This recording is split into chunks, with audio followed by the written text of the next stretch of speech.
Alright, I am making this video at the request of Brett's World. Now Brett, don't say I don't give you anything. As pretty much the entire world is aware of by now, there's this phenomenon known as Bronies.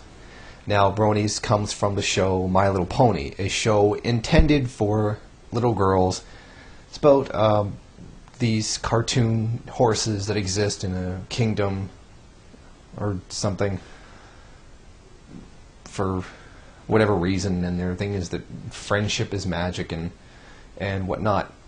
The part of it that has broken out into such discussion is the fact that a lot of the fans of it are either adult men or teenage boys.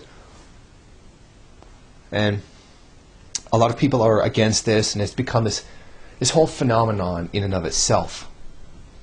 And a lot of people have expressed a lot of anger towards it, and to others it's a nice welcome fantasy, a part of their lives, and it becomes a part of who they are. And it's become this big social phenomenon. Now, I'm not surprised that something like this would come up. In fact, we should probably expect it to happen a lot more.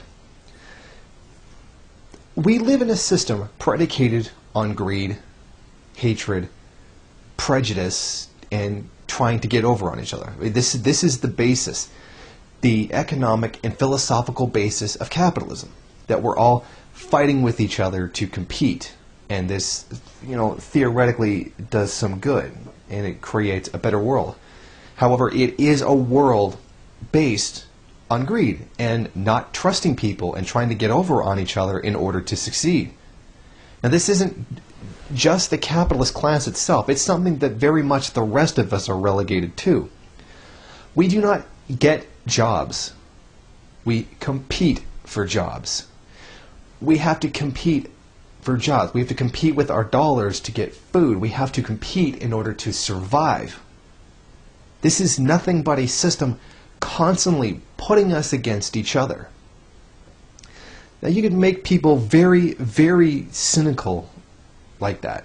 Ayn Rand was just a tremendous example of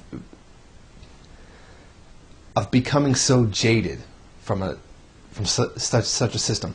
Now, some may argue she was born that way, but the point is, her ideology epitomizes capitalism and epitomizes the mentality of the system that we have.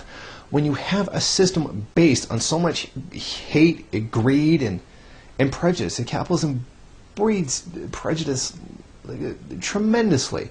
I don't even mean in the overt ways of pushing us to fear our neighbor and push racist thinking in order to perpetuate that hatred so that we have an excuse to go to war, and thus we have a manufactured consent of going to war. It pits us against each other all the time, even in smaller, normal social situations. There are so many times people are like, oh, I got the greatest shit here, and then that builds up some kind of resentment, and then they're like, oh, what an asshole, you'd always be putting that in our face. This is just on a basic daily human level. This is the kind of world that we're fed. We should not be surprised that people are trying to escape that. And I think that's what the whole Brony thing really is. How these people really do treasure friendship and happiness. Because I think that is what they really want. They want an escape from the system that we have. They don't understand it on an economic, political level, but they understand it on a social level. We don't live in a happy, accepting world that's based on being friends and understanding that we are all part of a greater whole. And they want away from that. They want into a place that's nice. They want a place that has friendship. And that is not abnormal. Human beings don't naturally want to fight and kill each other. Personal discrepancies can come up, but we are not creatures of war. War is something that is invented. Millions of troops going to fight something is not something that comes natural to us. getting mad at one guy and maybe in the heat wanting to kill somebody for a personal injustice or some kind of perceived slight is normal. The mass mobilization of millions of people and trillions of dollars into war materials is not natural. And that is the war, the world that we are faced with. A constant unending war. And it doesn't really matter even which country you're in. You are constantly being faced with war. Whether you live here and the constant threat of terrorism and the war on terrorism, or you live in North Korea where you're constantly getting threatened by foreign powers for the way that you choose to live. Or even if you're just in bloody Europe, which for the most part wants peace, not to mention for the fact they've got a whole lot of bigger problems right now. People keep being fed hostility, violence, and war, and people are not naturally like that. People want an escape from it. Now, having said that,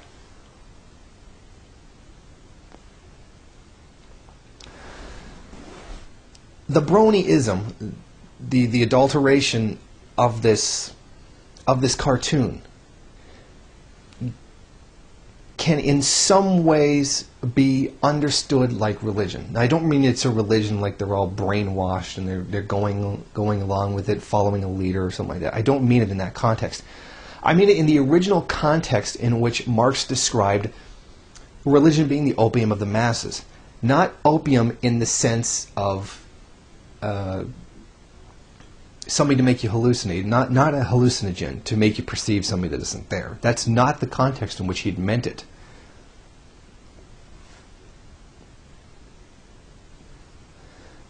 The context he did mean it as,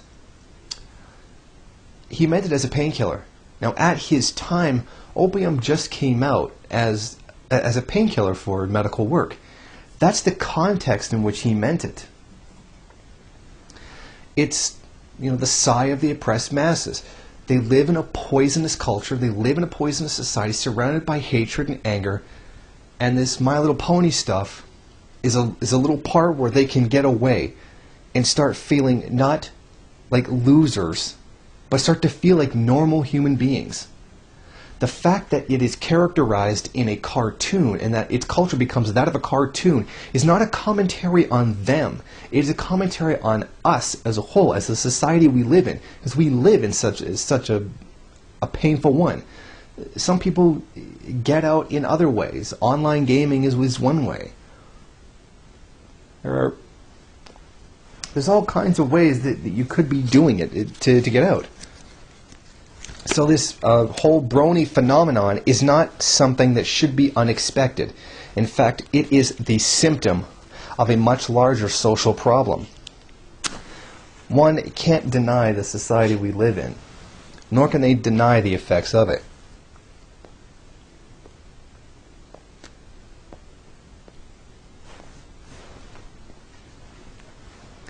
Our goal should be to fix the problems that we have, or recognize the problems that we have and overcome them. Build a better society so people won't want to escape into a better one. So the Bronies are not some kind of illness. In a sense, they actually might be the most sane ones. Not the most sane because they want to get away with, not the most, they're sane because they're recognizing something's wrong and wanting to get away with it. To go the full course, they would realize there's something wrong with this society and want to change it, but you cannot blame them for wanting to get away from it. Now, there's also a tremendous aspect of it is our backward and frankly obsolete idea of masculinity. Masculinity, even femininity, is a concept, a social construct. What we perceive to be masculinity is only something someone has invented and given to us. Your masculinity is not defined by what it is that you like or what you do. It is just things that you do like, and society telling you what you should like. And there's a tremendously harmful aspect to that. We should ideally be free to be who we are, to feel what it is that we want to feel, and not have some backward, profit motive driven concept of what that is. No, you are a boy. You want the Star Wars stuff. You want the army stuff. You want the building stuff creators with guns and making stuff. You're a girl. You want the hair salon. You want the pink. You want the Barbie. All just to sell you something, and that's the primary source of it. The profit motive is the primary source of it.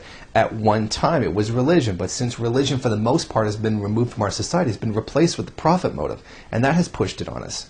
We've already overcome the religious drive behind our gender identities. What we need to do is stop letting the profit motive do the same. Anybody who likes bronies or is a brony is not any less masculine, given that our perception of what is masculine is pretty much ridiculous. The archetype supermale would be little more than a demented sociopath. I do not care for others. I do not have emotions. I am ultra tough. I will use violence, and I use violence to deal with absolutely everything. And this is a backwards, harmful, even self-harming concept. Bronies are not masculine because masculine is, bronies are not unmasculine because masculine in itself is a phony construct. It is no secret that I am a huge fan of Miley Cyrus.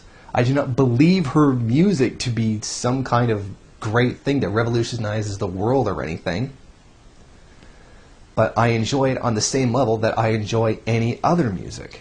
It does not make me less masculine because it does not define my masculinity. I am an overtly aggressive person, not because of a perception of masculinity, but because of the way I was born. I was born an aggressive person, but that's something completely different. That's a social thing, not a whatever. Although I cannot wait for someone in the comment section to say, "Oh, you're such a girl, man. I kick your fucking ass, bitch." And there will be people who will do that, and I will laugh at you for your blatant attempt to cover up for your own confusion surrounding your own gender role. Which nicely brings me to the next section. Gender roles. I believe that some bronies, on some level, somewhere, even a very small minority of them, might be questioning their own gender roles. This show is intended for little girls, but they like it anyway. They're not being defined by that gender role. They will like whatever it is that they like, regardless of what anyone else thinks. They are indeed challenging their own gender roles, and maybe in some ways, some people are confused about it. Well, I kind of like ponies, but I don't really want to go all the way into it. They're questioning their own gender role by doing that. Why don't they want to go into something they like? Because they think it's unmasculine. I shouldn't do that. They're questioning their own gender roles. This is not something bad. This is something good. You should question your gender role. This is the way human beings are. These are pre-set up constructs that we do need to question and be free to be ourselves. Now,